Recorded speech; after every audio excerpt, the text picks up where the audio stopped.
Are watching the National News Desk, America's News Now.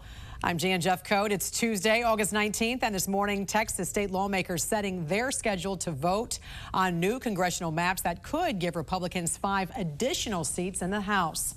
We want to get right to Mark Boyle at the live desk with the latest. Mark, good morning to you. These delays finally over now that the Democrats have finally returned to do their job. So what are we expecting specifically this week? That vote tomorrow, possibly. A live look over Austin, Texas as we get started here this morning. Jan, we're talking about the redistricting vote tomorrow. Now, yesterday, for the first time, the Texas House held quorum. Since Democrats fled the state more than 2 weeks ago in an effort to stop that process, now Texas Republicans are taking steps to ensure they don't run off again. The House Speaker assigned state law enforcement officers to escort Democrats over the next 2 days or so to make sure they are back for that vote on Wednesday. This is just another example of the things that we need to do. Do you think that if we weren't going to come back, we would have walked in here today? Absolutely not. The House rules that almost every Democrat voted for authorizes their arrest. And one of those lawmakers, Representative Nicole Collier, rejected the demand to be placed under watch of police. So instead, she opted to spend the night, stay the night in the Texas House building on the floor there to protest. Collier must be escorted in and out by an officer to and from her office, and she has to have obtained written permission to leave Capitol grounds. Meantime, lawmakers were able to pass a number of other issues that had bipartisan support, including aid for flood victims back from July 4th, upgrading flood warning systems there in Central Texas, as well as establishing a rainy day fund, more money for emergencies in the state. We'll keep a close eye on the redistricting as it breaks tomorrow. Updates all day throughout the day here on our website, thenationaldesk.com. The Texas legislature had enough members present for a quorum. A quorum is present. It's time to resume the work of the people of Texas sent us here to do. Democrats who left the state during the first special session returned to the House floor today, but their return has sparked new controversy inside the House chamber. Aryami Virhin was there, and the Sergeant of Arms told the head of the Texas Black Caucus she could not leave without a permission slip and a DPS trooper escorting her until session reconvenes. We followed the Bexar County delegation from Austin to Chicago, spent a week there covering their press conferences and everything they were doing while breaking quorum, and now we met them back here in Austin today. But not the entire Bexar County delegation made their way back into the State House. The plane-carrying Texas Democrats left Chicago early this morning and landed in Austin just before 11 a.m. By noon, a charter bus dropped them all off at the Capitol. Democrats were received as heroes by some as they walked back into the House chamber for the first time in more than 2 weeks. But not all returned. Half of the Bexar County delegation, state representatives Josie Garcia, Trey Martinez Fisher, and Elizabeth Campos, were marked as absent. But their return also sparked some controversy as rules were set for those who came back to the floor. State Representative Barbara Gervin Hawkins was not allowed to follow us out to do an interview because she did not have one of these permission slips. What the speaker did also, for those of us that did show up, he suspended the warrants, assuming that we're going to come back. They will reinstate them if we don't come back. But our intent is to come back. I mean, we're not trying to pull a fast one on anybody. What we're trying to do is get the public to understand how serious this is. Democrats left to break quorum, blocking votes on the GOP's new redistricting maps. They call the maps racial gerrymandering.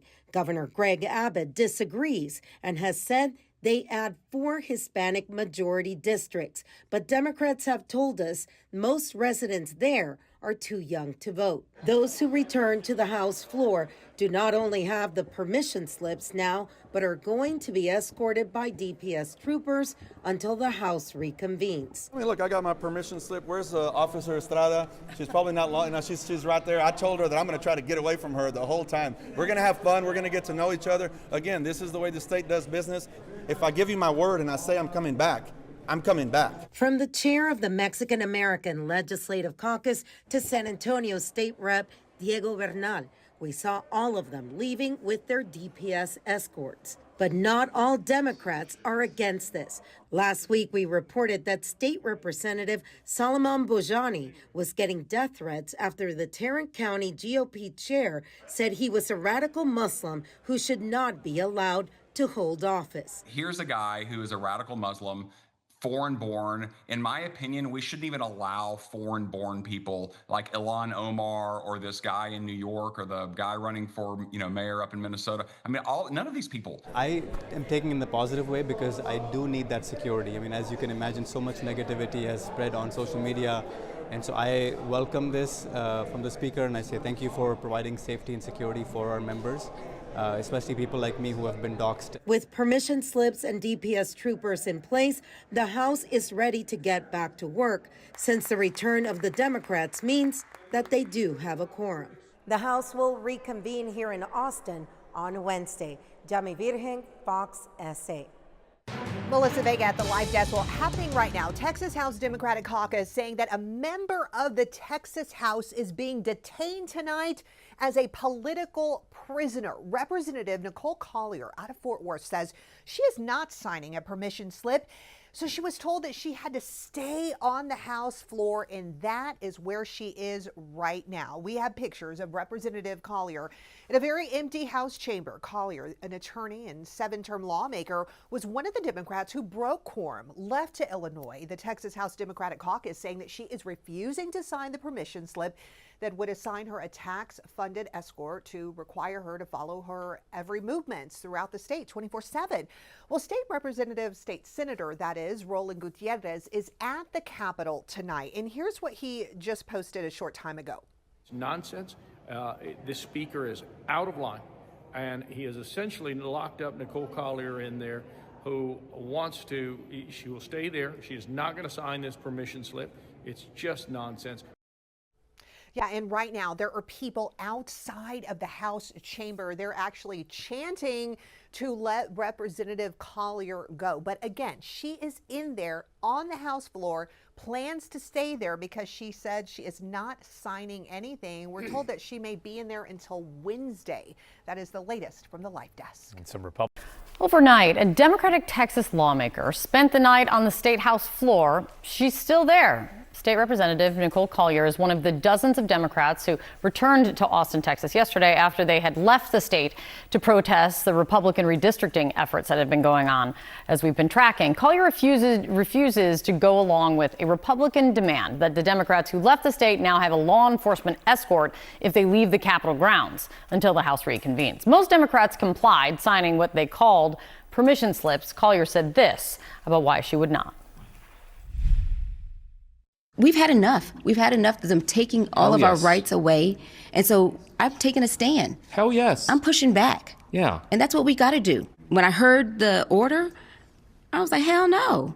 Why should we bow down to what they want? I'm taking a stand. CNN's Arlette Saenz in Austin for us this morning. Arlette, what do you hear and what's the latest? Well, Kate, this move is certainly keeping the redistricting conversation in the spotlight. But what State Representative Nicole Collier is doing here is protesting this requirement that the House Democrats agree to being under police escort until they return to the chamber on Wednesday morning. The Texas House Speaker announced this yesterday when they had returned, saying that they would be confined and locked into the House floor unless they signed a written agreement. Now, the hope from the GOP is they want to make sure that they don't have another quorum break and can actually get to this redistricting bill. But Collier has said that she will not comply with that request, describing it as authoritarian. So she has spent the night on the Texas House floor. There have been other lawmakers like State Representative Jean Wu who have joined her in support. But aside from this sign of protest, there is little that Democrats can do in this moment to stop Republicans from pushing through these congressional maps that could net them up to 5 U.S. House seats in the next midterm election. Instead, right now, they're starting to turn their attention to making the legal arguments for why the courts should strike down these laws once they go into effect. But last night, Texas Governor Greg Abbott defended their proposal while also taking a swipe at California. What the Democrats have done is disgraceful and potentially illegal. I'll tell you this much. If California dares to try to squeeze out more Republicans, there are going to be lawsuits that will overturn that. What I can tell you in the state of Texas, the 5 Republican seats that we are adding, they are going to withstand legal challenges. Now, this redistricting bill passed out of committee last night, and it could come up on the House floor for debate as soon as tomorrow. The GOP side has yet to lay out a specific timeline for when this could be passed, but they want to get this done very soon. And at the same time, you have Democrats in California who are beginning to consider their own legislation to redraw their congressional maps to pick up 5 Democratic seats. That could be or has to be completed by the end of this week. So a lot to watch in both states as this redistricting showdown continues.